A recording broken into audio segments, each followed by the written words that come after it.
What if the ugliest parts of your life, the bad decisions, the sleepless nights replaying shameful memories, the quiet envy you hide from others, were not accidents, but the very patterns Dostoevsky warned about? What if the restless dissatisfaction you feel even in comfort, the way you cling to your pain like it belongs to you, and the moments you sabotage yourself just to prove you're free, were not personal quirks, but timeless truths he uncovered long before psychology had words for them? It sounds unsettling, almost insulting, because it means your struggles are not unique. They are ordinary, predictable, and yes, boring. That is exactly why they matter. Dostoevsky saw that the drama of human life is not found in flashy revelations or utopian promises, but in the everyday realities most people would rather ignore. Conscience that will not sleep, love that demands sacrifice, the stubbornness of pride, the ordinariness of evil. He exposed them all, and now, whether you admit it or not, you are living them too. These are the 15 boring truths Dostoevsky knew before you did. So tell me, where are you listening to this from right now? If this journey into the darker, stranger corners of the human soul speaks to you, subscribe to this channel. It means more than you know, and your support keeps this voice alive for others who need to hear it. And drop a comment below. Which of these boring truths do you catch yourself living through the most? Dostoevsky knew something simple but scary long before psychologists tried to map the mind. People are not controlled by reason. It sounds dull and almost obvious at first. Like telling the weather, of course people make bad decisions, say things that aren't true, and let their emotions get in the way of logic. Every day we see it in other people and in ourselves. But Dostoevsky knew that this simple truth hides something very dangerous. When taken seriously, it destroys whole social ideas, because it's amazing how crazy people are when you see how far they'll go to prove it, by ruining their own lives and turning down their own happiness, all to demand freedom. In his view, reason was never really what made people act the way they did. It was a mask, a lie. Someone tells themselves to hide the pride, envy, shame, or spite that makes them do what they do. A man may tell himself that he has carefully thought through his choices, but there is often anger hidden behind the well-thought-out reasons. Dostoevsky shows us how one insult or a quick glance can ruin a well-thought-out plan and lead someone to damage their own life. His books are full of these kinds of times that show how logic is nothing compared to the complicated logic of the heart. He thought that the banal fact that people act irrationally was the key to freedom. People of his time, who were rationalists, thought of a society that was run by numbers. Give people comfort, order, and rules, and they will be happy. That dream was laughed at by his characters. They didn't rebel against pain itself.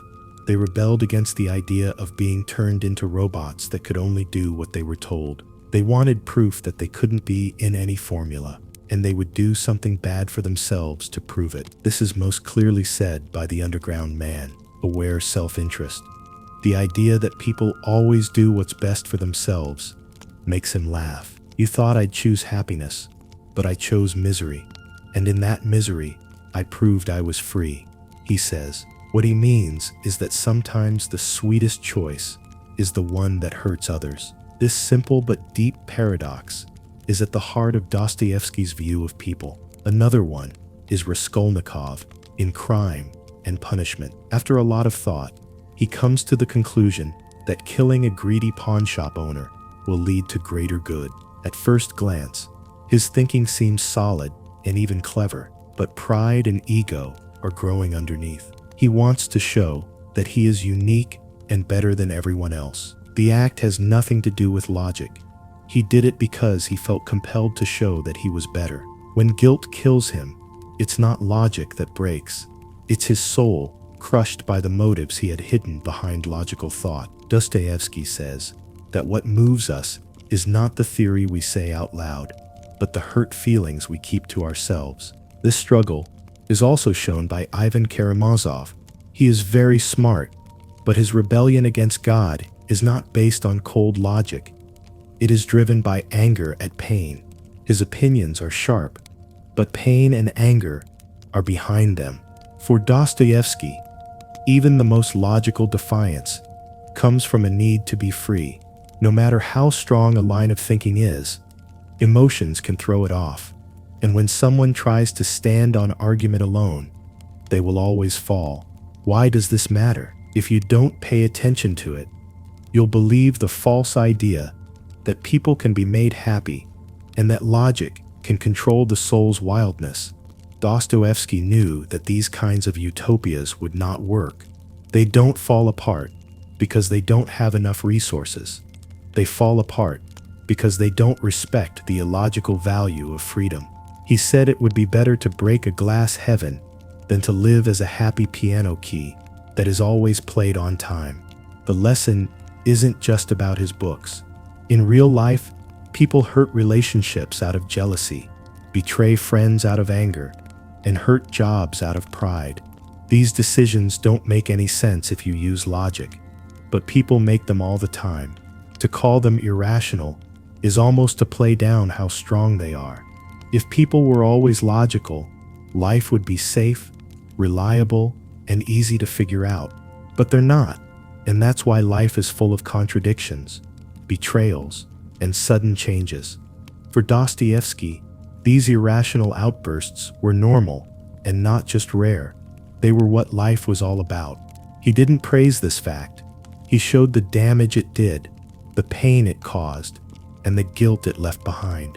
However, he knew that it could not be split up from freedom. If someone always made the right choice, they would not be free at all. They would be automatic. To make a choice that was irrational or even harmful was to show that human will can't be summed up in calculations. That paradox, freedom and foolishness being linked, was Dostoevsky's deepest thought, and it is just as troubling now as it was when he wrote it.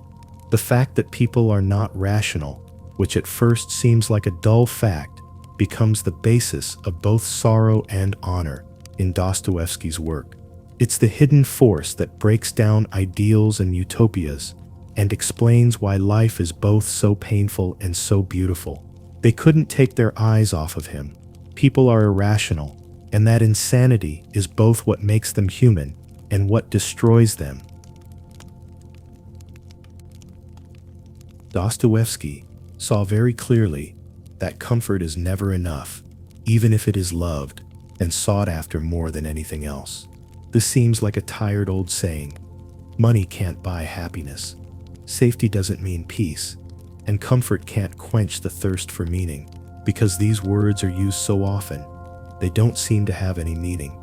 But Dostoevsky kept coming back to this truth, taking away its boredom to show how dangerous it can be to believe you are safe. People tell themselves that it will calm their souls, but once they get it, it rarely gives them what they wanted. Most of the time, his characters have good things in life, like a roof over their heads, food on the table, and steady work. Still, their souls are dying. For Dostoevsky, comfort wasn't a way out. It was a velvet-lined trap that idled the mind and shook the soul. When all of your needs are met, the bigger questions will keep coming up. If there is no fight or reason to wake it up, the soul starts to stir in discontent, craving intense pleasure, danger, and even pain, even if it's just to show that life is more than safe repetition. His stories make it clear that comfort without meaning turns into sadness very quickly. This is the reason the thought is dull. We already know it. Everyone knows that having money or being stable doesn't mean you'll be happy. Dostoevsky was brilliant because he showed why truth is important. People know it, but still act like it's not true. They keep looking for comfort as the ultimate goal, build societies that promise it, and tell themselves that happiness will come easily. His story exposes the lie by showing what really happens when the prize is won. When characters reach ease, they're not happy. They're restless, bored, or quietly tortured. Instead of making you feel good, comfort makes you think of what you're missing. Rationalists dream of a society where everyone's wants and needs are met. The underground man made fun of this idea. He thought that living in such a world would be cruel to people. He imagined that people would be fed, clothed, and entertained like animals in glass mansions, but they would have no freedom. He was adamant that people would not be able to handle such lives for long. They would break the windows just to feel pain, try not knowing what would happen next, and take risks again. He thinks that ease can never satisfy our need for freedom, uniqueness, or purpose. When it looks like this, paradise turns into a jail. This land of sufficiency is where even Raskolnikov's pain grows. He is not poor. He has food, a place to live, and the chance to go to school. But his simple safety bothers him because it feels normal and unimportant. He wants to show how unique he is, and when comfort can't give him meaning, he looks for it in chaos. His crime isn't caused by hopelessness, but by the weight of being average that he can't handle. Dostoevsky knew that people will seek out chaos or even destruction to get away from safety that doesn't serve a purpose. In his stories, Ivan Karamazov shows us another side of this nothingness. He falls apart in hopelessness, even though he is surrounded by education, wealth, and intellectual sophistication. Instead of protecting him, his comforts make life more painful. They don't stop him from being angry at wrongdoing or hurting over pain. If anything, they make the void stronger. Ivan feels like comfort can't ease his longing for meaning, which shows that having a lot of things can't answer moral questions. What's the point if it sounds like something that will happen? Because it explains why people are nervous, even when they feel safe, why they cause problems when things are going well, and why whole societies that have a lot of resources still feel anxious. Dostoevsky makes us see that comfort, taken as the goal of life, always ends in emptiness. He shows that boredom, envy, and hopelessness aren't just caused by not having enough. They're also caused by comfort not being enough to please the soul. This is why people can start revolutions in countries that are doing well, why people can destroy their own security, and why comfort alone can't bring peace. This fact is as normal and important as ever in everyday life. People look for stable jobs, safe homes, and safe finances, but when they get them, they feel restless. They keep going because they think that the next promotion, buy, or level of security will bring peace. But when they get there, they find that they are still hungry. The characters in Dostoevsky's works remind us of this. The trouble is not that there is no comfort, but that it can't give us meaning. Without a reason, comfort turns into nothingness. When safety doesn't mean anything, it turns into a quiet sadness. Dostoevsky didn't ignore the need for things, and he never made poverty seem beautiful. It's important to have a full stomach and a warm bed, but they can't answer the more important ones, like why am I here? Why am I living? What do the things I do mean? These unsolved questions wear away at even the smoothest lives, making them weaker from the inside. That's why the dull truth, that comfort doesn't satisfy, becomes important. It might not sound amazing to say that meaning is more important than safety, but Dostoevsky shows that ignoring this leads to terrible things happening. He showed the real problem, not food or cold, through his restless and hopeless characters. When people mistake comfort for the end of their search, it doesn't bring satisfaction. Instead, it makes the void it was meant to fill bigger. Dostoevsky knew something unsettling. People cling to suffering as if it gives them honor. At first glance, that idea seems crazy. Who would want to be unhappy? Who would be proud of their own wounds? It seems too weird and crazy to be taken seriously. Even so, we all know it. People have brought up old hurts, carried on with old grudges, and held on to anger like it was a valuable property. Dostoevsky was very smart when he showed why this sad, almost boring truth is important. Because pain, no matter how unwelcome, is often proof that life exists. To suffer is to have feelings, to live, and to be more than a machine. There is no figure who shows this more strongly than the underground man. It makes him laugh to think that happiness and pleasure are normal goals for people. The reason he values suffering is because it is his own. Some people might call it sickness, but he calls it being real. He finds a strange kind of happiness in his pain, because his pain is his protest against being reduced to a formula. It turns into his weapon, his shield, and a way for him to yell back at the world that tries to squash him.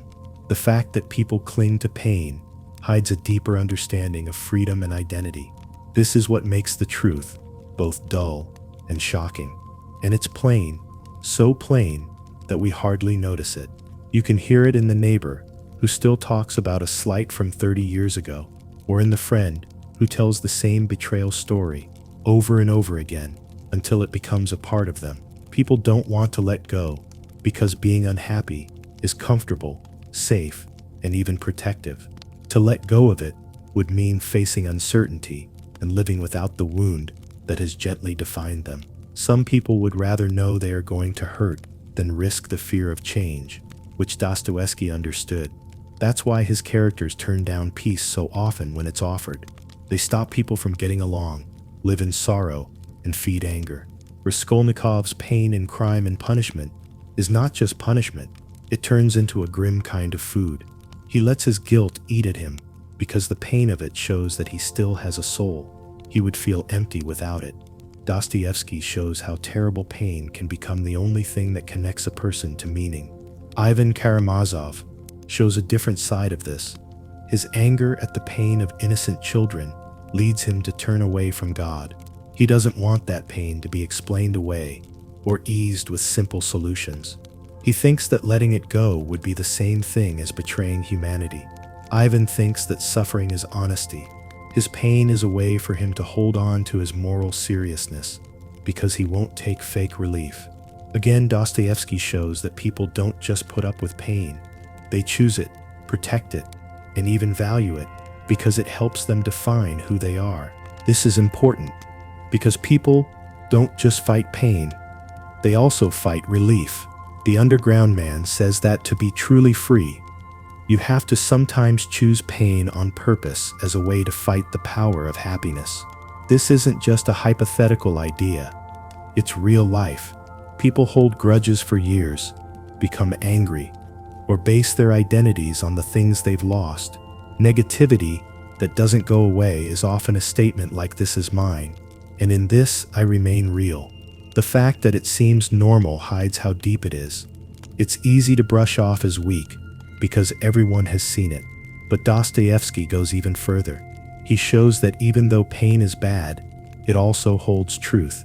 Pain, on the other hand, can't lie. It doesn't hide anything. The only thing that's left after pain is raw experience. That's why a lot of his characters would rather be unhappy than follow the empty claims of easy happiness. They'd rather be hurt and real than calm down and fake. It's also present in everyday life. People hold on to their anger because letting go would mean forgiving, and forgiving feels like opening up. It hurts them to move on because they keep thinking about old losses. Even heavy misery can be used as a shield. This is why Dostoevsky's boring insight is so powerful. People don't just put up with pain, they sometimes guard it as proof that they are alive and that life has meaning. He didn't make this sound sweet. He showed how holding on to pain hurts relationships, pushes people away, and breaks down the soul.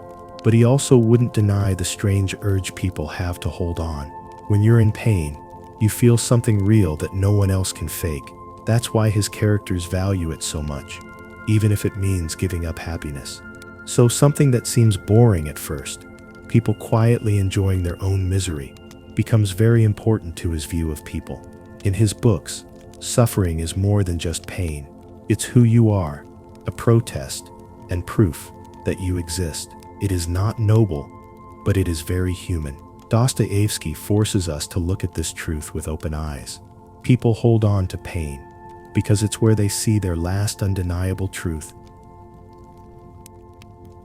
It was always clear to Dostoevsky that conscience is the only voice that can't be shut down. This may sound dull at first, like a lesson from a kid's book, Guilt always comes back, and doing wrong never leaves us alone. Why say it again if everyone already knows it? But for Dostoevsky, the truth was important because it was so ordinary. His books show that no amount of theory, ideology, or clever self-defense can silence the voice inside that tells you what is right and wrong. What at first seems like a simple moral statement turns into the hidden engine of human story in his hands. Raskolnikov's story makes this point more clear than anywhere else. Before he does the crime, he tells himself that murder can be understood and even be okay if it helps more people. He goes over the points over and over again until they sound solid. He takes away any emotion from them and covers them in cold logic. He thinks of himself as one of those extraordinary men who can do bad things. But once he does something, no theory can save him. His conscience makes its way through all of his layers of logic and hurts him like a fever, gnawing pain that won't go away. Every step he takes after that is ruled by the life he has taken. Dostoevsky's point is shown by the conflict between his logical excuse and his unwavering guilt. It may be boring to face your conscience, but you can't get away from it. It's clear that bad people feel bad about what they did. Dostoevsky, on the other hand, shows why the point is important. Because people work hard to deny it. They come up with ideas that say morality is relative and that ethics are just about what is useful or convenient. They believe that reasons for actions are okay and that crimes are okay when they are necessary. The inner voice is still there. His characters make this false belief painfully clear. In his stories, something that seems like a platitude turns out to be the breaking point of freedom. This fight is shown in a different way in Ivan Karamazov. He says that there is no such thing as morals without God and that everything is okay. Ivan feels guilty even though he didn't touch the gun when his father is killed, which breaks him.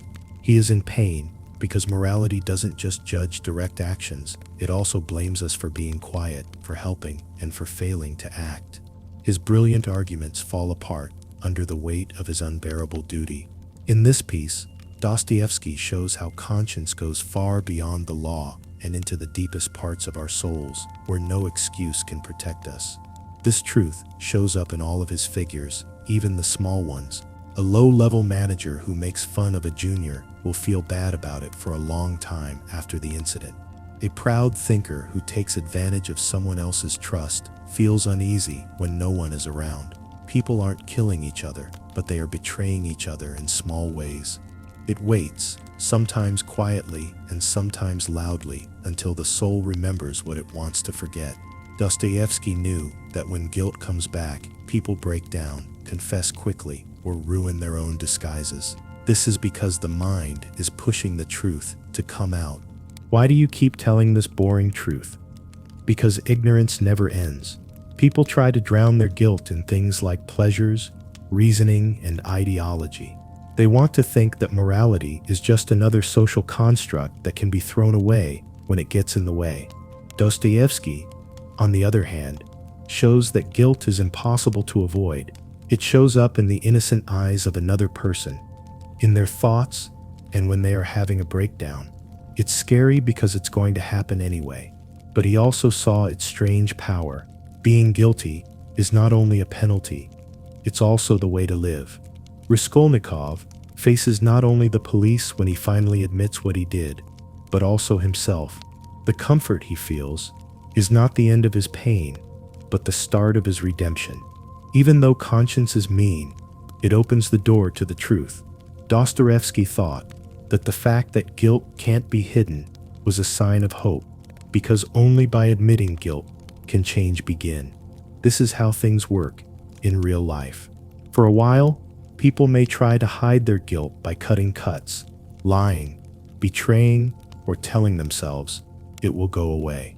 That being said, the unease comes back in the form of sleepless nights, sudden honesty, and mask cracks. This is why Dostoevsky kept going back to the boring point. Guilt is what makes secrets burn, confessions make you feel better, and no one can get away from their own shadow. You can't choose not to have conscience. It's a law that's written into your life. In Dostoevsky's hands, something that seems like a platitude turns out to be a discovery. Saying that you can't get away from your shame is not moral advice. It's a psychological fact that is just as real as hunger or thirst. Even if you have great arguments and excuses, that inner voice will always be there, wanting to be heard, because conscience is both scary and good. His books make you feel like you need to read them right away. It's important to know the boring facts.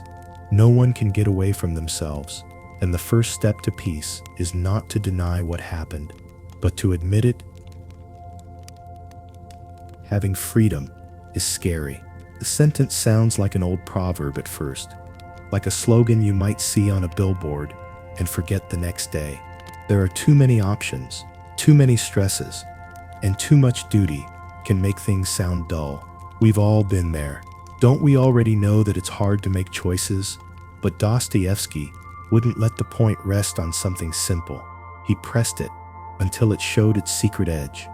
Fear of freedom is not just a mood, it's a permanent part of being human. For some reason, it makes us want chains, love authority, and be ready to give up the freedom we say we value. There is a lot of drama behind the fact that people often run away from freedom. He first saw it in the heart. It's exciting to be free because it means you have a lot of options. Being free means being aware that your decisions are not predetermined by fate and that the next step could always be different. If it does, you are fully responsible for that difference. Everyone knows that duty is heavy, but Dostoevsky kept going back to the effects over and over again. When faced with this kind of weight, people come up with alternatives, like rigid systems that promise certainty, leaders who talk in absolutes, and theories that turn ethics into formulas. The hunger isn't for the truth, but for comfort. He said that this is why the platitude is important. Behind the dull term is the real reason why people often feel relieved when they obey. The Grand Inquisitor is his most well-known story about this truth. An old churchman talks to the Christ, who is quiet, and says that he is giving people too much. He says that people don't want freedom, they want bread, miracles, and power. If you give them mystery to calm their doubts, show to avoid their fears, and a master to take away their choices, they will happily kneel. The Inquisitor doesn't roar like a bad guy. Instead, he sighs like a tired parent who knows what freedom does to weak minds. He offers servitude and obedience instead of guilt and shame, and he calls it kindness. In this scene, the cliché "freedom is terrifying" shows how people have always run away from freedom, not because they are bad, but because it hurts. But people who are obedient aren't the only ones who fear freedom. Even people who think they are the most rebellious are twisted by it. The underground man makes fun of utopias and insists that he has the right to do things that are bad for him. He thinks that this stubborn freedom will protect him. Still, his defiance stops working, but freedom, as pure denial, keeps him stuck. He can't love or choose the good he really wants. He fails not because of a cruel ruler, but because he has so many choices that he uses them as reasons not to act. It's so easy to say that too much choice paralyzes, but Dostoevsky makes us look at what paralysis really looks like. Freedom that doesn't have any rules turns into a stuffy room with all the doors open, but no one going through them. In Demons, Stavrogin gives us a different view. He is distant and doesn't make any commitments. He chooses possibility over choice because he can do anything. He doesn't do anything important. His feeling of being empty is not a coincidence. It is the price that must be paid when freedom is stored up instead of being used. You know what most of us don't say? Dostoevsky says it straight out. Freedom doesn't help people who won't choose. It breaks them down. Even though Stavrogin's extreme is staged, the pattern is familiar. Careers are put off until they don't have any meaning. Marriages are put off until there are too many choices, and convictions are kept until they all seem pointless. This is why it's important to know the boring truth. It shows why it's so easy for governments and people to take control. A lot of people would rather give up their freedom. These people want leaders who only say what they know for sure, beliefs that get rid of doubt, and doctrines that answer all questions. The characters in Dostoevsky's works show that this desire is not a strange quirk. but a basic reflex. When freedom gets in the way, many people are happy to give up their rights for authority, as long as someone else takes the blame. The overused phrase, "fear of freedom is the warning label of history," comes true. Dostoevsky also found this fear in everyday places. While a husband could relax and say sorry, he does the opposite, because saying sorry means taking responsibility for his choice. Any clerk could tell the truth, but he picks the comfort of a lie that everyone else tells. A student who is free to think holds on to a pre-made theory instead of going off on her own to find answers. These aren't big betrayals. They're just usual ways to get away from freedom. Every single one is a small step toward the Inquisitor's goal of giving people only orders and not any more choices. The small things keep the idea alive. Freedom is scary, and people avoid it every day in ways they don't even notice. Dostoevsky thought that faith and freedom were linked. Without freedom, faith turns into belief, and without faith, freedom turns into vanity.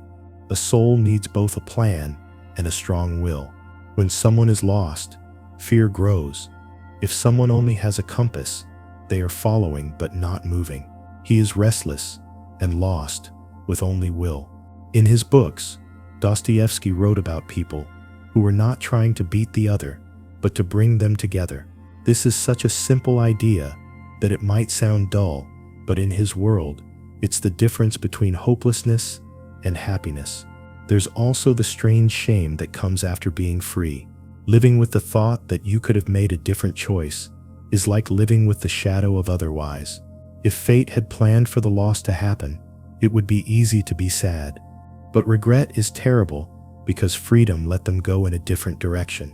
The reason people hate and love liberty at the same time is that it makes them judge themselves. Dostoevsky makes something that might sound like a textbook statement into something that you can feel. The tightening in your chest when your excuses fall apart and you can't hide the truth anymore. Still, he didn't hate freedom. He looked up to it with awe. The fact that it was scary wasn't a reason to give up. It was a reason to take it seriously. He said that freedom only grows up when it is tied down by love, which means a bond, a promise, or a duty. These aren't chains that come from the outside. They're shapes that the mind makes to carry the weight of choice. So that one good thing can happen, they make the other things less likely. As easy as it sounds, this is the step that calms everyone down. This is how the dull proverb becomes Dostoevsky's blade. People build cages and call them safe because freedom scares them. They beg for food, for peace of mind, and for someone else to carry their guilt. In Dostoevsky, the masks are taken off. He forces us to face our fears, see the temptations, and understand why a person, scared of what might happen, still has to make a choice that ties them to duty, truth, and the voice inside them that doesn't lie. Dostoevsky knew that saying that evil is normal is the kind of thing that might get a yawn in response. Saying that bad guys are just normal people making selfish decisions doesn't make much sense. It sounds like something you might hear in a cafe. But the fact that the claim was so simple was exactly what scared him. If bad things only happened to mythical demons and evil leaders, they could be kept out of harm's way. But if it's based on lies, deals, and small betrayals, then no one can say they are safe. The dull fact that evil is normal is the most unsettling thing he can see. The line between good and evil runs through every person's heart, and the world's corruption starts not with villains in faraway places, but with people in their own homes, at work, and in their friendships. He showed this through figures that don't look at all like typical demons. Fyodor Karamazov is rude, greedy, and self-centered. He is a man who is more pathetic than scary. His greed hurts his family, not because he is smart or sneaky, but because he is lazy, cocky, and careless. Another one is Svidrigailov in Crime and Punishment. He is attractive, friendly, and sometimes even likable. He puts on a good front, but deep down, he is so selfish that he uses other people to get what he wants. Neither man looks like a monster from a story. They are normal guys who made a lot of small decisions that put pride and pleasure ahead of honor. The fact that they look so much like normal people, neighbors, friends, even parts of ourselves, is what scares us so much. The information is dull because it doesn't have any excitement. It's easier for people to think of evil as rulers, killers, or bad guys from stories. It can then be watched from a safe distance or fought with clear lines between the two. Dostoevsky made this comfort uncomfortable. He said that evil grows not only through murder, but also through lies, rumors, being afraid, and disloyalty. It grows in people who are lazy, don't care, or are used to turning their eyes away. These small actions might not seem important, but they are important to everyone because they are so common. The scary thing is not that they are rare, but that they are common. This fact takes on a philosophical tone in The Brothers Karamazov, when Ivan rebels. He says that as long as there is no God, there is no morality, and all things are permitted in the universe. But when this idea comes true, it doesn't lead to a brave rebel. It leads to a small crime. Ivan's father is killed not by a mastermind, but by a worker who is angry at him and feels empowered by his ideas. Ivan's case goes from being grand to being dirty. Dostoevsky says that this is how evil usually works, not in big mythical acts of darkness, but in small, cruel things that can be justified. This boring fact is important because it breaks down false ideas of innocence. If evil were very rare, most people would feel safe saying they are not affected by it. If it's normal, then no one is safe. The urge to cover up a lie, hold a grudge, or take advantage of a small edge are where history's crimes begin. What seems innocent turns out to be the start of a disaster. Dostoevsky makes the reader realize that there isn't as much difference between normal and creepy as people like to think. He made this idea clearer by using contrast. People are scared of Prince Myshkin's innocence in The Idiot, not because he reveals bad guys who are hiding, but because he shows how much normal corruption has become accepted. Just being there brings to light agreements that other people have long since written off as harmless. What bothers them is not being reminded of crimes, but the fact that being selfish and cruel is now such a normal part of their lives that they can't imagine living without them. When people are innocent, they are forced to see that their everyday evil is not small, it is rot. It's easy to ignore how normal evil is, because it's so common. When people see chatter, lying, and taking advantage of others, they shake their heads and brush it off as small flaws. People only get angry about crimes that make the news, but they don't pay attention to the dangers that happen every day. Dostoevsky turned this attitude of ease on its head. He showed that the worst things in history are made up of small, everyday things like small-scale hate, quiet indifference, and selfish compromises that are made over and over again in many lives. His insistence that bad things happen all the time is not cynicism. It's an X-ray that shows where cruelty starts. Even the killers he paints don't seem glamorous or out of this world. In his dreams, Raskolnikov sees himself as Napoleon, above all morals and free to break the law. But his act is disgusting, stupid, and sad. He doesn't kill a tyrant, but a pawn shop owner, and his big theory falls apart in the face of blood, fear, and failure. Dostoevsky takes away the fancy dress of evil being smart and shows its true face, small-minded greed dressed up in philosophical clothes. Why do you keep insisting on this simple truth? Because facing self-deception is the only way to stop it. If evil is normal, then being alert must start in the normal, in the decisions we make every day, in the small treats we give ourselves, and in the excuses we tell ourselves. If you don't pay attention to this, the ground where worse things grow will stay healthy. That's why Dostoevsky filled his books with small crimes like pride, envy, and fear, as well as big crimes. These are the roots we all share. So the claim that doesn't sound very good becomes the center of his moral view. Being evil is normal. It's everywhere because it's normal. It's part of everyday life and is kept going by the choices of people who don't see themselves as bad. Dostoevsky takes away the idea that people can be alone and be safe. In the end, he tells the reader the scary truth. Bad things don't come from strangers. It lives in the everyday self. Dostoevsky saw something that most of us already know, but don't like to admit. It's easier to love humanity as a whole than to love the person sitting next to you. This seems so clear at first that it's almost boring. Being patient with a friend who bothers us is harder than giving a long speech about how kind people are. Saying slogans is easy, but being kind every day is hard. This seems like an old saying that everyone has heard, but Dostoevsky kept bringing up the same point until it became clear how dangerous it was. Ideas are nice because they don't require sacrifice, but real love, which is messy, human, and concrete, requires humility, patience, and responsibility. When you think about how easy it is for people to choose the dream of loving humanity over loving actual people, the simple saying becomes deep. He most clearly showed this through characters who had high goals, but were not compassionate in everyday life. Even Karamazov writes with fiery passion about how unfair it is that children have to suffer. His moral anger makes him feel good, almost noble. He can't forgive his father, and he can't accept the flawed and needing people around him either. His care for people never gets to the people who are closest to him. He thought this wasn't an accident, but a trap that many people fall into.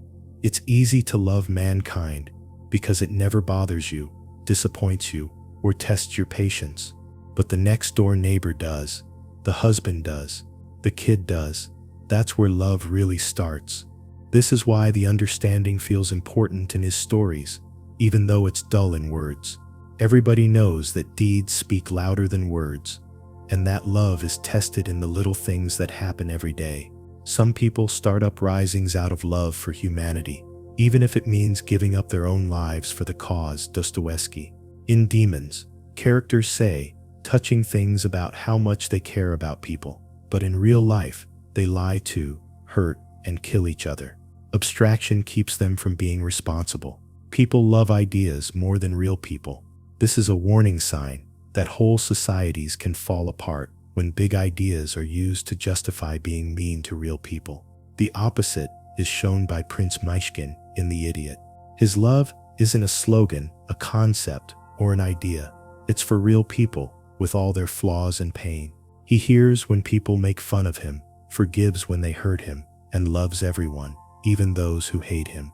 People around him are uneasy because his kindness shows how different he is from them. He does the real thing, while most people stick to theory. Myshkin shows how weak and empty abstract love is compared to real human love. Why does this matter? It's because Dostoevsky knew that loving vague ideas hurts both personal and political life. On a human level, people say they care about strangers, but don't care about the people closest to them. When it comes to politics, whole philosophies excuse cruelty in the name of humanity and violence as progress. If you say the truth as a proverb, it sounds nice, but Dostoevsky shows it to be a frightening truth. It doesn't cost anything to love an idea, but it costs everything to love a person. And if they have a choice, most people will take the easy route. In everyday life, the trend shows up everywhere. A man says he cares about justice, but puts down the coworker who bothers him.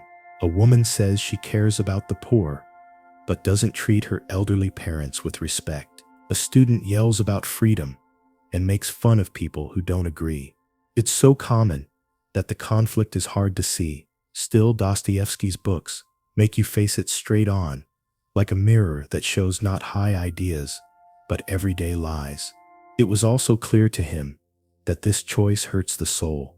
In humility, loving people from afar doesn't cost anything because people don't get in the way of your goals or show you your flaws.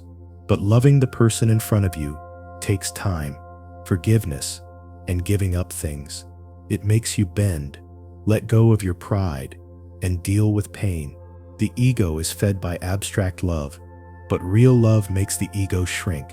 Dostoevsky says, that's why so many people stay away from it. He never said that ideas were not important. Truth, fairness, and kindness all matter a lot, but he argued that they are lies unless they turn into real relationships. When love for humanity never affects the life of a friend, it's just a cover for pride. His books take off the mask and show how people who say they care about people can actually hate the people closest to them. At the heart of his moral vision is the simple idea that real love is personal. The simple truth that people love ideas more than people becomes very important. It explains why uprisings turn into tyranny, why intellectuals can preach compassion while mistreating their friends, and why families can fall apart even though their members talk about good values. Dostoevsky says that words are not the real test of love.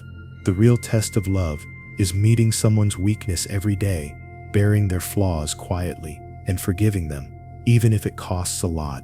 What sounds boring when you say it out loud becomes the key to both personal and political life in Dostoevsky's writing.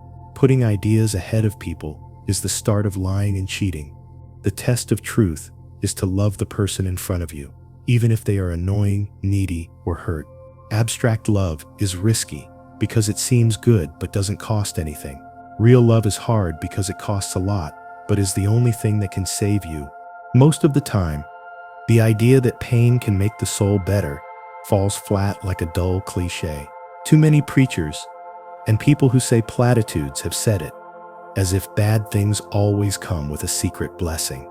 It's dull and tired, a neat comfort that makes real pain seem small. That's why most people just brush it off. Still, Dostoevsky wouldn't let it stay in the world of slogans. He took away the sentimentality and showed the real truth of it. Suffering isn't always good, but it can be the place where false beliefs are burned away.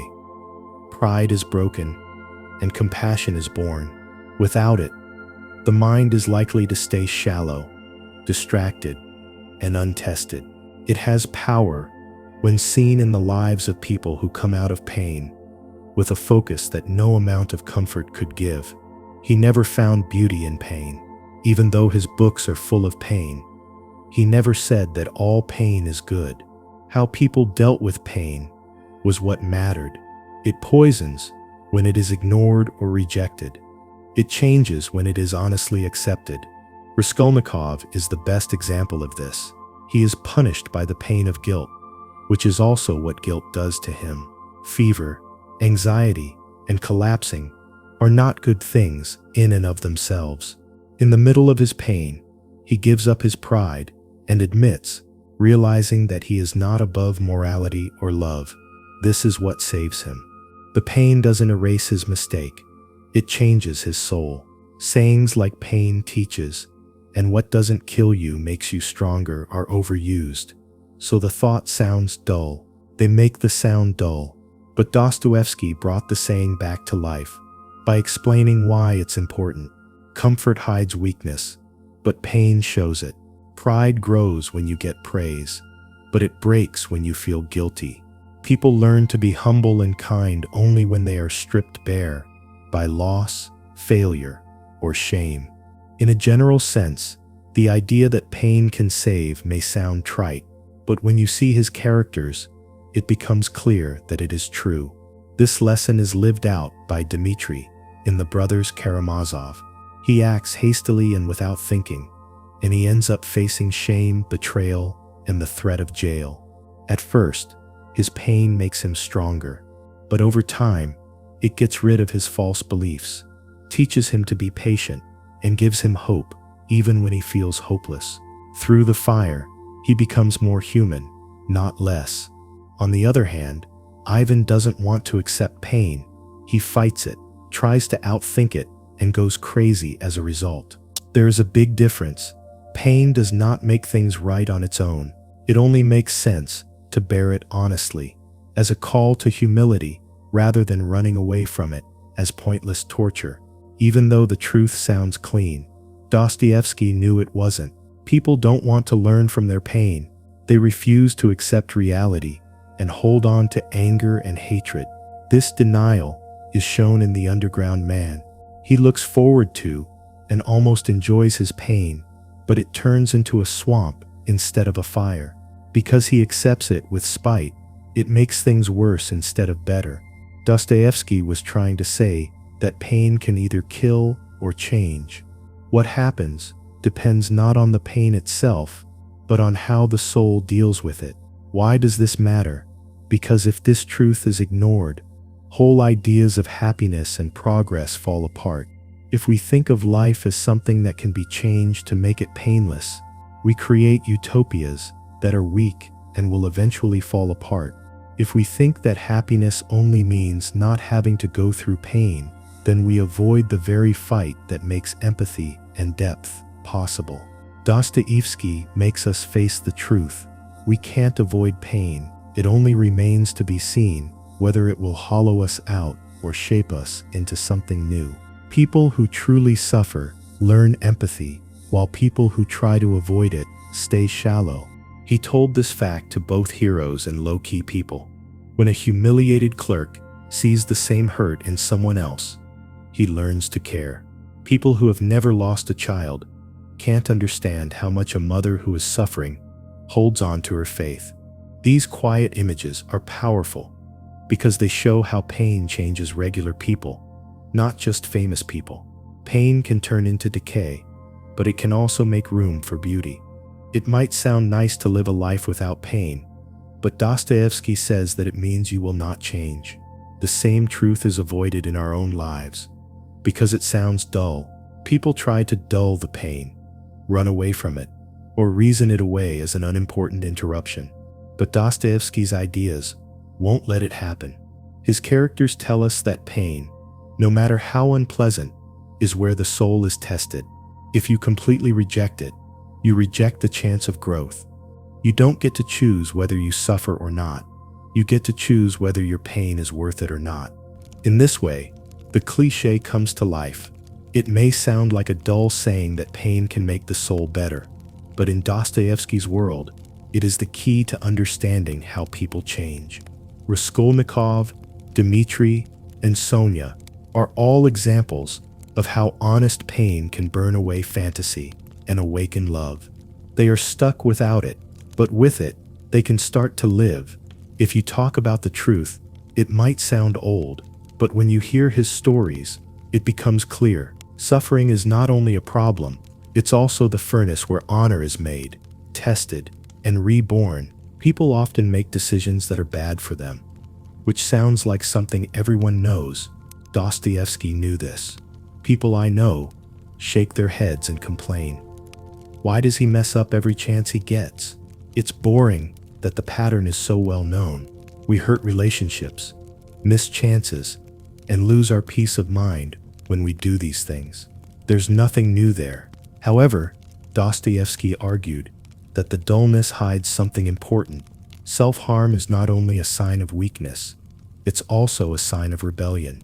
It's a statement of freedom, a refusal to follow the rules, and a show that no system can tell someone what to do. When you understand that we don't always destroy ourselves by accident, a normal complaint turns into a dangerous one. Sometimes we mean to do it. This is what the underground man believed in. Rationalists said that people always want what's best for themselves, and that comfort and understanding would make people make smart decisions. He thought this was silly and laughed. He said that people will hurt themselves on purpose to show that they can't be boiled down to numbers. He found the idea of picking ruin to be very appealing. It was proof. You can't teach me. You can't guess what I'll do. I am free, even though it makes me weak. In this case, the dull truth has a powerful edge. Once you make it a habit, self-sabotage is no longer an accident. The trend is very clear to us. We call it putting things off, being careless, or stubborn pride. But Dostoevsky turned it into a big question. What does it mean to be human? People would be like robots. If they always made smart decisions, they would be safe and predictable. But by making a choice that goes against themselves, they protect their freedom. The choice could ruin them, but it shows that they are more than just reasoning and math. In a strange way, they prove their humanity by destroying Thane. Raskolnikov would be the best case of this. He broke the law, not only against the pawnshop owner, but also against himself. He knows it will hurt him, that someone might find out, and that he can't get away from his guilt. Still, he does it. He has crazy ideas about amazing men because he wants to try himself and go beyond what is moral, even if it ends up ruining him. His downfall is planned, which shows that he will not be like other people. Dostoevsky shows that the need to fight for freedom can be stronger than the need to stay alive. In Demons, the same contradiction plays out. Some of the smart plans that revolutionaries make hurt their own cause. Their hopes for freedom turn into acts of violence, betrayal, and madness. They don't fall apart because they don't know what to do. They fall apart because they feel compelled to go beyond reason and prove their independence, even if it means disaster. Dostoevsky saw that both people and groups hurt themselves, not by accident, but because they don't like what's expected of them. Why does this matter? It breaks the myth of growth. That's why. A great society would be possible if everyone always did what was best for themselves. But Dostoevsky fears that people will destroy their own paradise to show that they are not bound by it. It's not a mistake to hurt yourself sometimes. It's the price of freedom. If you ignore it, every scheme will fall apart when it meets reality. Because the truth is so common, it's easy to miss. A man drinks so much that he knows it will kill him. A woman ends her relationship because she can't stand the feeling of peace. One student doesn't want to study and is ready to fail. We don't think much about these things since they happen every day. It's important to take them seriously, says Dostoevsky. They show what makes people human. We are not made of pure reason. People have free will and are ready to do anything to protect the wonder of freedom. It costs a lot. People who self-sabotage are alone, embarrassed, and unable to trust others. It hurts the things it says it will defend. It keeps going, though, because it gives me a strange sense of pleasure. It's strangely better to fail at something you set out to do than to succeed at something someone else chose. The underground man loves this paradox. Choosing failure is better than being forced to be happy. People sometimes love their own downfall because it makes them feel most alive, and Dostoevsky forces us to face this scary truth. When boiled down to advice, like don't sabotage yourself, the truth sounds like nothing. Not only that, but Dostoevsky shows it's much more than that. It is the key to both freedom and death. Without it, we can't figure out why some people keep hurting others, why societies fall apart, or why utopias fail. Self-sabotage isn't just a flaw, it's a part of being free. Being honest about it is the only way to start making a new choice. In Dostoevsky's books, the simple fact that people ruin themselves is seen as a reveal of how much freedom costs. It explains why people try to ruin their own happiness, why progress falls apart, and why we often choose sadness even though we know it's wrong. What lies beneath the dull truth is a mystery. Destruction can be an act of freedom, and the soul, which doesn't want to be tamed, will sometimes choose pain over peace to show that it can't be controlled. The claim that reason alone isn't enough hits you with a dull predictability. People skim this kind of phrase in philosophy books and nod as if it were too obvious to be taken seriously. It seems like a waste of time to say that logic alone can't save people. It's just a warning not to rely too much on common sense. Still, this simple fact was very important to Dostoevsky. In his time, as in ours, the big temptation was to believe that reason was more important than emotion. People hoped that society could be made to work together perfectly, and that calculations could end all human pain. A flaw in the claim was hidden by how ordinary it was. Paradise could be made if reason were enough. But since it's not, the dream of growth will always fall apart. In Notes from Underground, he made this criticism more pointed. In that part, the angry narrator makes fun of the rationalists who thought of life as a math problem. If everyone always looked out for themselves, history could be planned, pleasure could be given out, and happiness would be ensured. The underground man makes fun of this image with poison. He says that the system will be broken because it works too well. They are going to break the glass house just to show that they are not computer-generated piano keys. In his strange and rude writing style, Dostoevsky shows us the truth. Logic can be used to make systems, but it can't meet our deeper needs for freedom, mystery, and individuality. Everyone agrees that life is more than logic, so the statement sounds dull. But Dostoevsky wouldn't stop there. He understood that putting reason on top of everything else leads to oppression instead of peace. In the name of order, logical utopias get rid of individuality, which means that the irrational urges that make us human are shut down. He warned that trying to set rules for people with pure reason will not lead to peace, but to hopelessness, rebellion, and violence. In his books, something that sounds like a truth in abstract form turns out to be a warning of disaster. In Crime and Punishment, Raskolnikov is a symbol of this fall. His act is not an emotional outburst, but a calculated move. He says that extraordinary guys can break the law if it helps a greater cause. On paper, his thinking is clear and sharp. Logic can't make things better after the fact, though. He is consumed by guilt and conscience, and the weight of his pain breaks down his extraordinary reasoning. Dostoevsky says that when reason is taken away from its moral basis, it turns into evil that looks like clarity. Without compassion, reason alone can't help. It only hurts. The issue is taken further by Ivan Karamazov. He is intellectually brilliant in his defiance of God, carefully taking down the defenses of religion.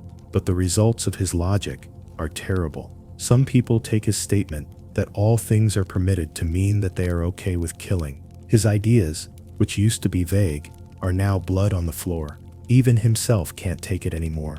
The guilt and contradictions are too much for him to handle. Dostoevsky shows that even the smartest person can't carry the weight of their soul. Reason can show you flaws, but it can't fix them. It can help us understand pain, but it can't give it meaning. This is why the dull truth is important.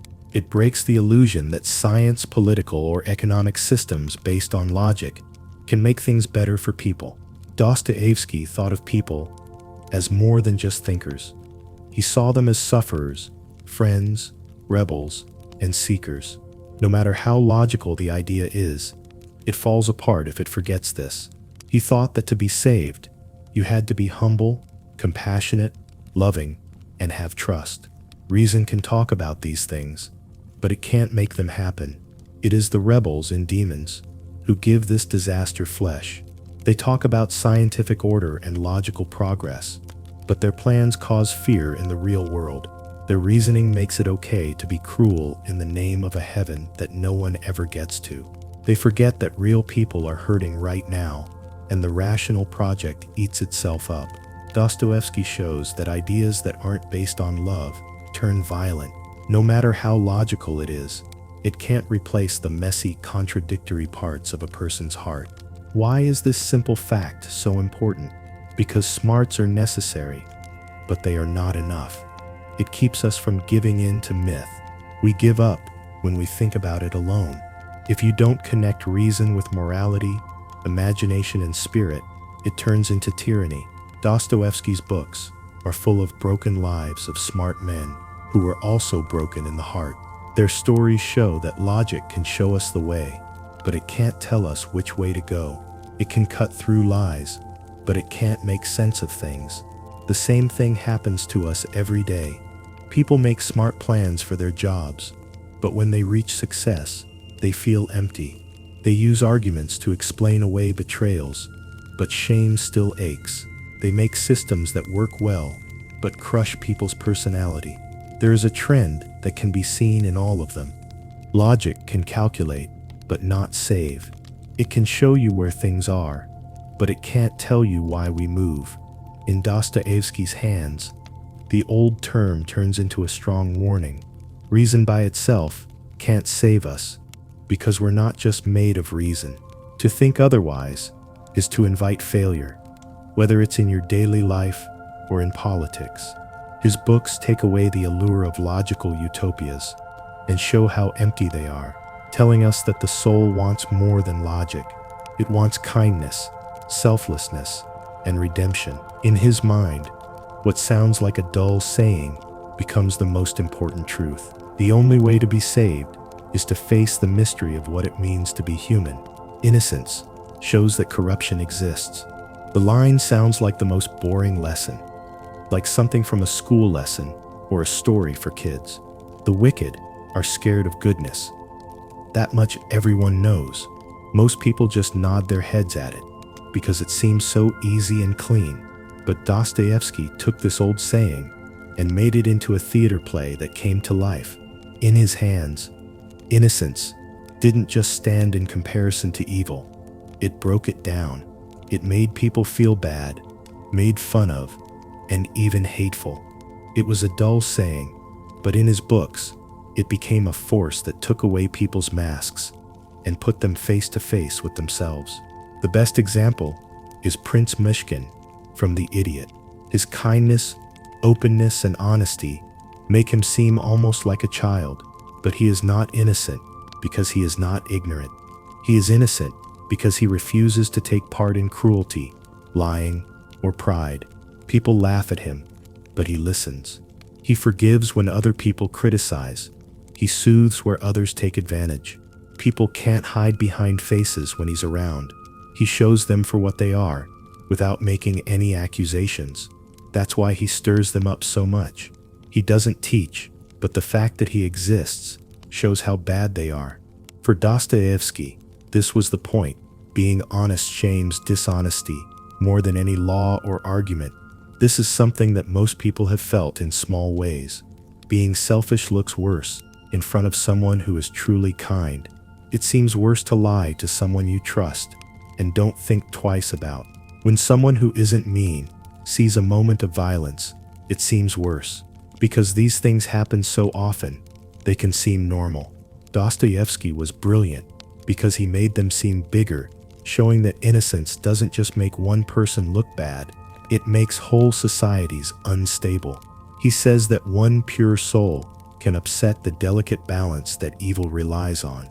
This is clear from what happened to Myshkin. Rather than being accepted, he is made fun of, used, and lied to. He's not stupid, so people call him an idiot. It's because they can't stand what he says about them. Their pride gets hurt by how innocent he is. Some see him as a light, while others can't stand being around him. Dostoevsky doesn't want his readers to think that innocence means being safe. People have to face things they would rather hide, which makes it dangerous. This is a part that Alyosha has in the brothers Karamazov. His brothers are loud and angry, but he is quiet and religious. His truthfulness bothers them more than their rivalry does.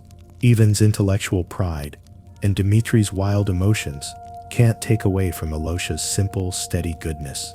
His life shows that being decent is possible, and that witness scares them. Again, appearance is more important than being able to speak well. Innocence doesn't have to argue, it just appears, which is an accusation. Why does this matter? Because it explains why groups often look down on the things they say they value.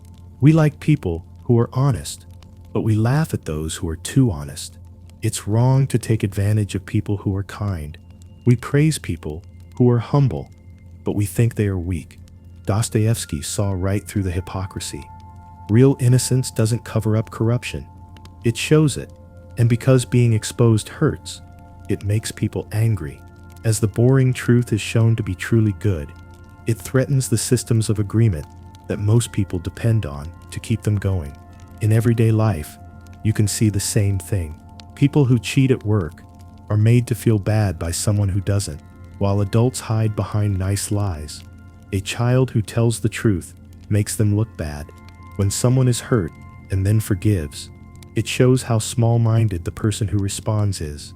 These are small, almost forgettable events, but they repeat the pattern that Dostoevsky made more important. Innocence accuses quietly, and corruption, not being able to face the mirror, reacts by making fun of or rejecting the person. But ignorance also brings hope. Even though Myshkin's life is sad, he shows that goodness is possible, even if it is weak. Even though Alyosha is made fun of and questioned, he still heals those who are ready to listen. While innocence can be upsetting, it can also lead to change. While it doesn't promise salvation, it does make it possible. It can either harden or soften hearts with its sorrow. Dostoevsky makes it clear that when innocence is present, people have to decide whether to stick with evil or move towards something better. That's why he wouldn't let the truth stay an empty phrase. His innocent characters aren't just pretty things. They're annoying and can make you lose your cool. They don't let other people rest easy when they settle.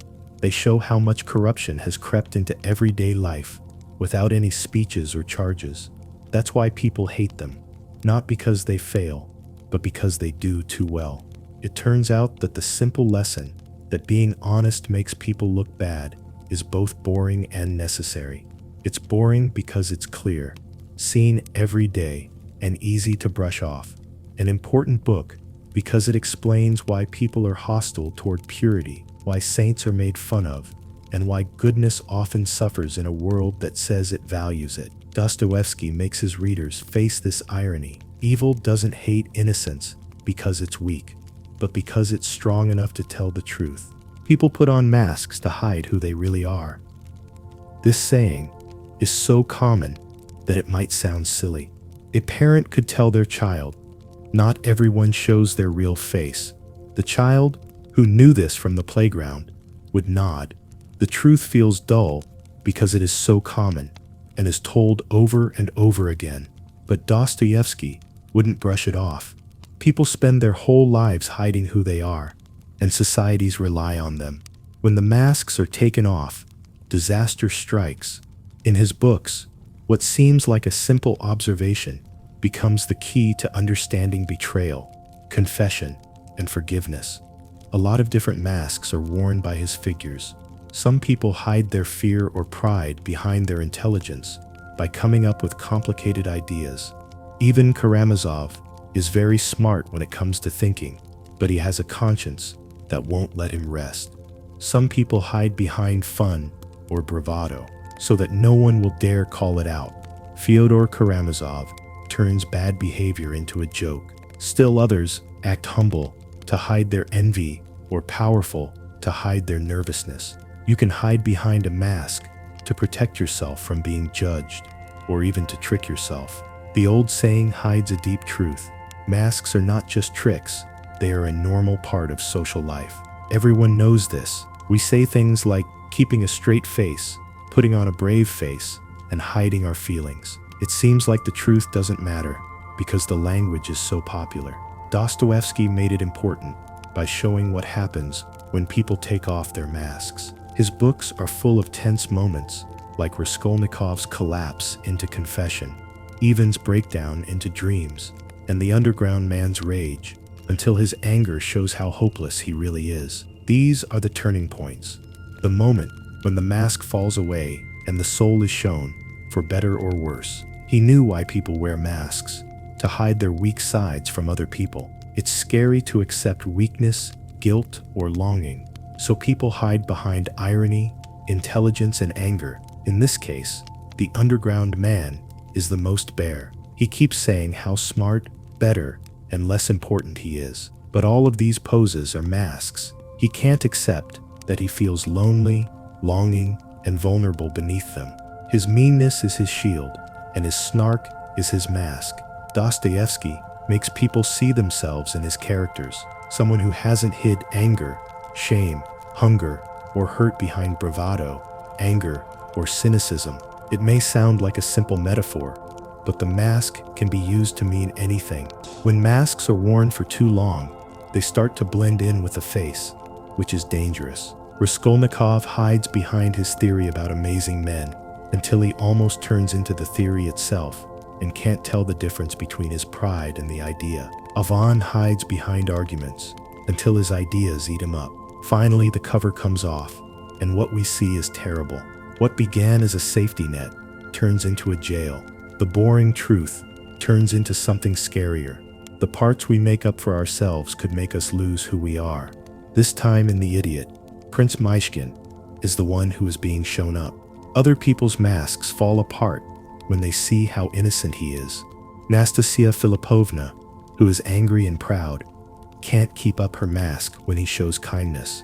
For a moment, she is shown to be weak, desperate, and real. Still, being seen scares her, so she hides behind her pride, choosing the mask over the truth. It's clear from Dostoevsky that taking off the mask is both dangerous and important.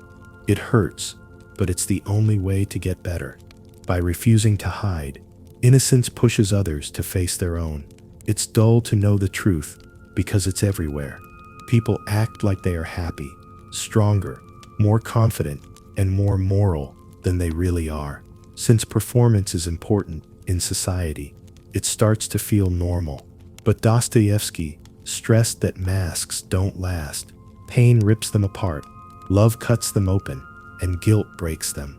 When the mask comes off, the soul is revealed, and that's when the choice comes up. Give up and give in to hopelessness, or take a step toward redemption. The masks are important, not because they hide, but because they can't last. That's why he gave the simple statement so much weight. In everyday life, it's the same. Many people are scared of intimacy because it threatens the mask. To be well known means you risk being seen without any defense. That's why people keep their interactions shallow or fill them with too much performance. But the soul can't stay hidden forever. Feelings of guilt, hunger, and shame all want to be heard. Dostoevsky didn't show this as dramatization. He showed it as something that had to happen. The mask always breaks. It's not if that matters, but how. In Dostoevsky's books, the simple fact that people wear masks turns into a warning about what will happen to people. It's clear, but it's also necessary. It explains why people lie all the time, why they break down when they have to confess, and why times of being seen hold so much weight. He thinks that the truth about a person is never shown when masks are worn, but when they are taken off. The real person can't show up until the mask falls off. Only then can redemption happen. People fear themselves more than they fear the outside world. This saying sounds like an old saying that has been used too many times. The phrase, "we are our own worst enemies," is so overused that it doesn't even make you think. That kind of advice that you brush off with a nod seems dull and almost pointless. However, Dostoevsky added fire to this cliché by showing that the real fear of life is not fate, war, or poverty, but the darkness that lives inside each person. What sounds like a metaphor, he showed to be a real thing. The enemy is not outside, but inside. When his characters realize this, it can drive them to denial, madness, or forgiveness. He said that the soul is like a deep hole filled with contradictions, like pride and humility, cruelty and kindness, faith and rebellion. His characters thought they knew who they were, but when things went wrong, the fantasy fell apart. They did things that were against what they wanted to do, lied about their beliefs, and resisted urges they couldn't explain. Dostoevsky makes us feel the weight of his claim, which is that people are difficult. If the biggest danger is inside, then safety is just a dream. Being afraid of yourself is not a figure of speech. It's just part of being human. This pain is shown by Ivan Karamazov. His mind is incredibly smart, but his morality and desire to rebel tear him apart. He acts like a philosopher when he says all is permitted, but what he really does is invite violence from within and without. He isn't going crazy because he's afraid of the world, but because he's afraid of realizing that he is both kind and cruel, brilliant and lost, and that logic can't make sense of them both. Dostoevsky uses his fall to show that the darkness is not outside of people, it lives inside. Raskolnikov finds the same terrible thing. He kills to show how strong he is, because he is sure of it, but the crime shows who he is. He doesn't find a hero, but a coward, a fake, and a man who is completely consumed by guilt. Not the cops, but his own heart, which is very harsh in its judgment, scares him. He finds out too late that the real punishment for evil doesn't come from outside, but from inside. Dostoevsky makes the inner court much tougher than any real court. We all know a small part of this truth. People are afraid of their anger, their wants, and their secret goals. They stay away from quiet because they don't want to hear their own thoughts. They fill their days with noise and other things to do to block out the chaos that is really going on.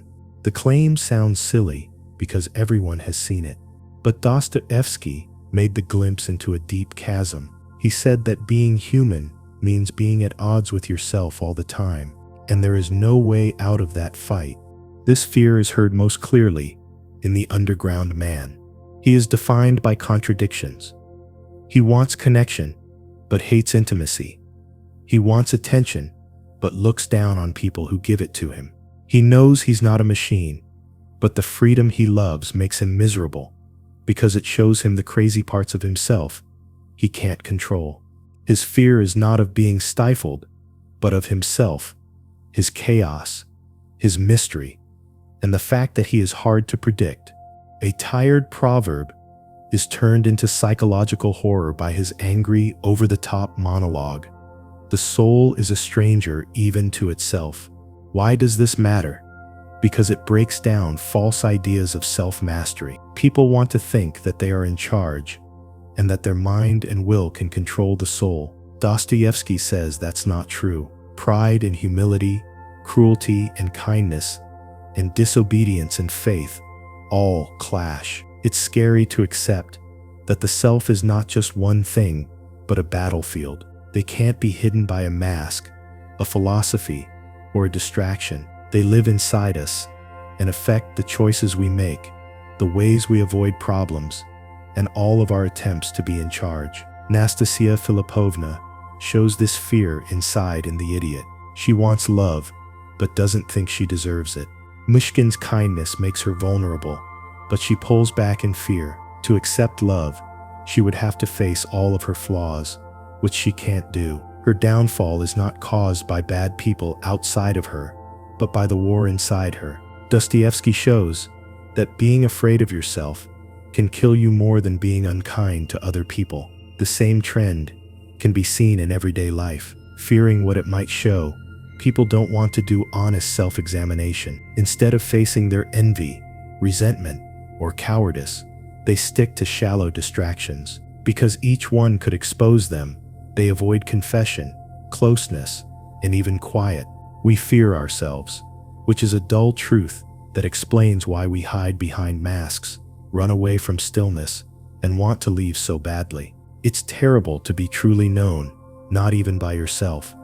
Dostoevsky did not leave the gulf as hopeless, though he understood that the only way to be saved is to face it. Raskolnikov, Ivan, and Nastasia are all broken because of the chaos inside them, but they can only start to heal when they say they are scared. The void can't be erased, but it can be lived with. Being honest about it will help you learn humility and even kindness. To run away is to fall apart. Even though it's an old saying, fear of oneself opens the door to truth in his books. In Dostoevsky's mind, the cliché that we are our own worst enemies becomes the most important thing about life. It's dull because it seems like a given. It's important because it shows where the real battlefield of life is.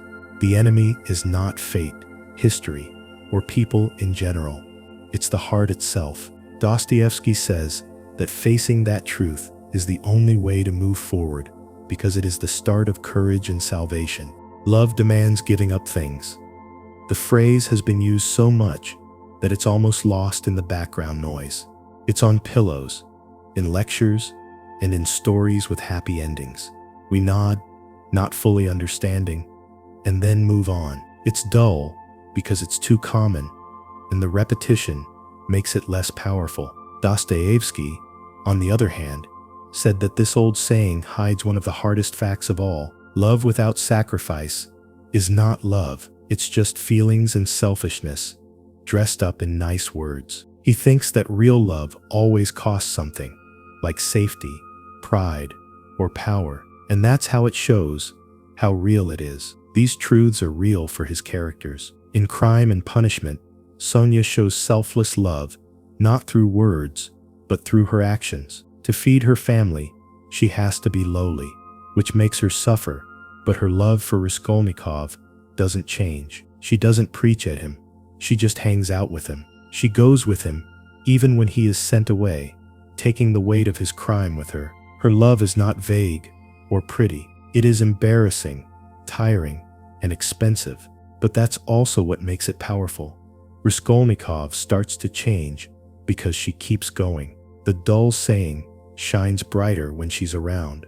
Love saves because it suffers. People who say they love without giving up anything, on the other hand, show that love is empty. Fyodor Karamazov talks about love and even brags about it, but his love is really just hunger. He claims, takes, and uses things without giving anything back. What seems like love is really just pleasure. Dostoevsky makes the difference very clear. Sonia gives up her honor, which makes her good, but Fyodor doesn't care about anything, which makes him bad. It's easy to tell the difference. Real love hurts the self, while fake love doesn't. We already know that relationships take work, balance, and sacrifice, so the truth feels dull because it confirms what we already think. Not so with Dostoevsky. He takes away the soft edges. His work shows that love is not a warm feeling, but a cruciform battle. It makes you feel bad about yourself, tries your patience, and asks you to be vulnerable, often without getting anything in return. It asks for patience when things aren't clear, and forgiveness when someone is hurt. In his books, a saying that sounds like a dull saying is turned into a strict order. If love doesn't cost, it's a lie. This is shown by Prince Myshkin in The Idiot. Others don't treat Nastasia Filipovna with respect, kindness, or safety, but he does. He is ready to feel her shame and put up with being laughed at for her, and the price is very high. People make fun of him and treat him like a fool. His kindness breaks them. His sacrifice hurts him more than it helps. However, the damage itself shows that his love is real. Dostoevsky doesn't think love should stay emotional. By bringing down Myshkin, he shows that love is holy because it hurts. Alyosha, in The Brothers Karamazov, tells the same truth in a more subdued way. He doesn't make big changes. Instead, he shows compassion by comforting children, taking insults and listening to pain. His commitment is time, respect, and letting go of himself. Because he puts up with the little humiliations of love, he shows that love is measured by endurance, not emotion. The quiet sacrifices made by Alyosha are just as important to Dostoevsky as those made by Sonia or Myshkin. Love is not how you feel, but how loyal you are. Why do you have to push this fact so hard? Because people want love that doesn't cost anything. They want love that doesn't hurt their pride, friendship that doesn't force them to do anything, and loyalty that makes them feel good without making them feel like they have to. Dostoevsky shows how false it is. Love that doesn't involve suffering is fake. It eats other people, but not itself. People who read his books are forced to see what they'd rather not. That love is shown not by how warm your feelings are, but by your desire to suffer for someone else. The same truth keeps coming up in everyday life. For their kids, parents give up sleep and goals. Friends give up convenience to stay close. Couples give up their pride in order to get along again. It's easy to forget about these small expenses, which is why the truth seems normal. But Dostoevsky makes them bigger to show what they really mean. Sacrifice is not an add-on to love. It is what love is. Without it, partnerships fall apart into deals between two selfish people. With it, they stay strong. He also showed how people who refuse to give will end up in hell. People who want love without conditions eat the people they say they love. Their relationships fall apart because they are selfish, and their search for love makes them feel even more alone than before. This destruction is not a mistake in Dostoevsky's writing.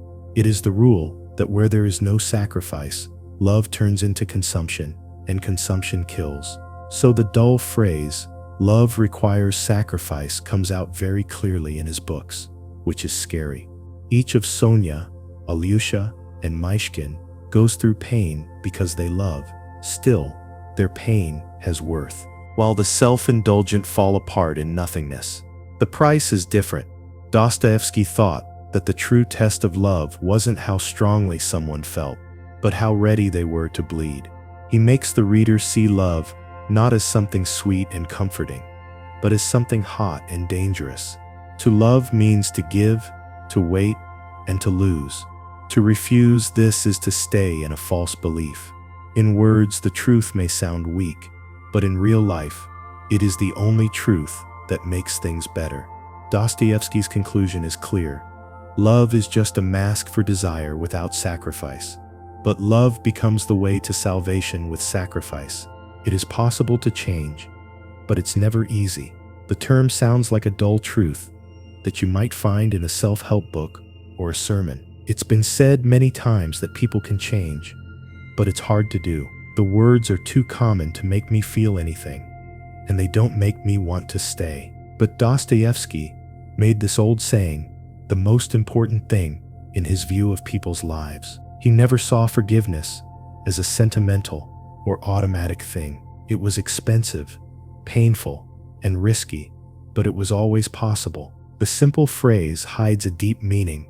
Even the most broken soul can be restored, but only after shame, confession, and the long, hard work of being honest. The most clear map of this truth is Raskolnikov's trip in Crime and Punishment. After the crime, he is filled with guilt. He gets angry, makes excuses, and refuses to admit, but none of it makes things better. He can only be saved when he admits his crime, not just to the police, but also to himself. It's still not easy. After this comes exile, pain, and years of slowly changing.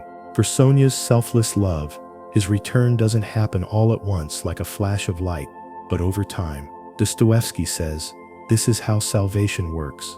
It's possible, but it's never easy or cheap. It takes time, patience, and humility. That this is the truth is boring, because we like stories about rapid changes that erase the past. We want one big turning point, a dramatic save. Dostoevsky doesn't believe that lie. Dmitry Karamazov is wrongfully put in jail, and his pain does not easily save him. He fights anger, hopelessness, and shame. He doesn't slowly start to see a strange pride in pain until he keeps going. It's easy to say that change takes time, but in Dostoevsky's world, it's a lived story that shows how even the most sinful soul can be changed, not by magic, but by hard work. Even Karamazov shows the other option, which is the refusal of forgiveness. His pride, his guilt, and his refusal to give up hurt him, but he won't give up.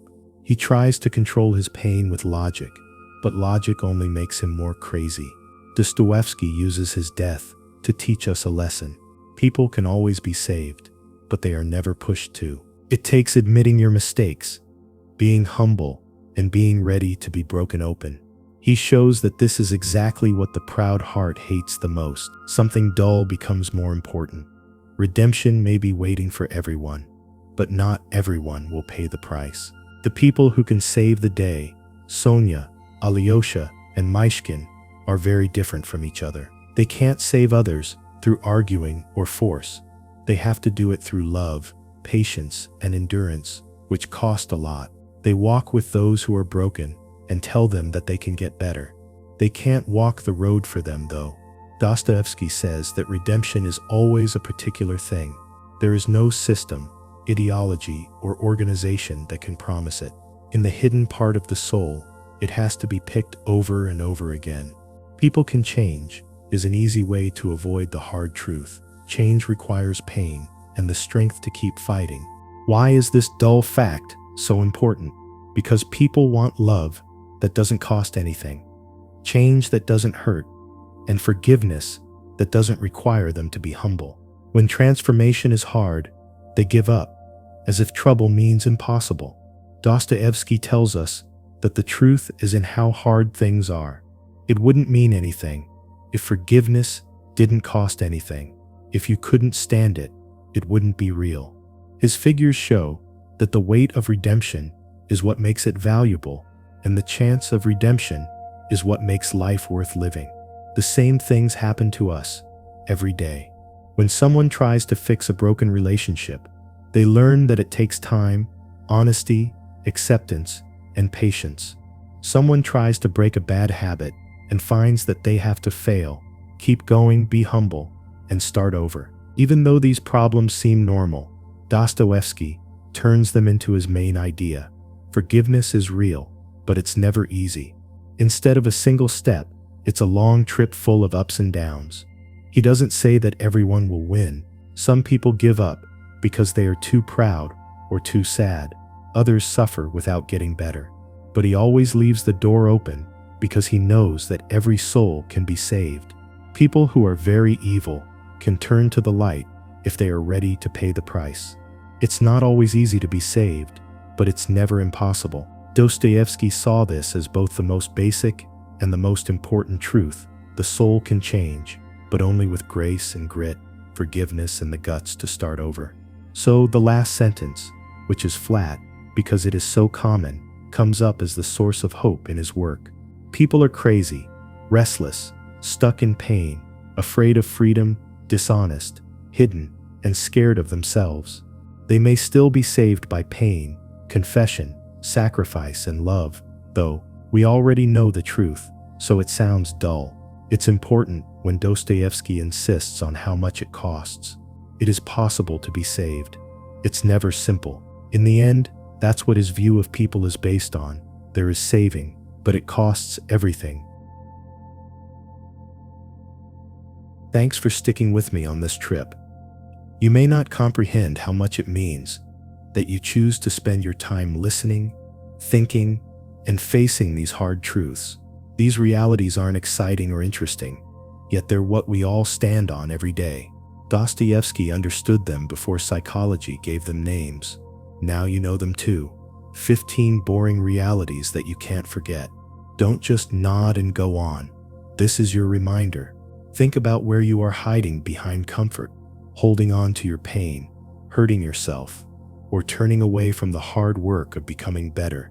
Because these truths will always be with you. They will come back in your decisions, your relationships, and your conscience.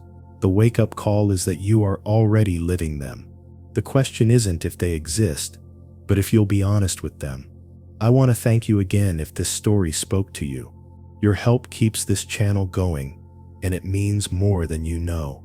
Please subscribe, make a comment about which of these facts hit you the most, and share this with someone who needs to hear it. Every time someone interacts with this place, it becomes more of a community of people who are willing to think about the big topics in life. So I'll ask again, where are you right now? Tell me below. And remember, dealing with these truths might not make life simpler, but rejecting them will always make it less full.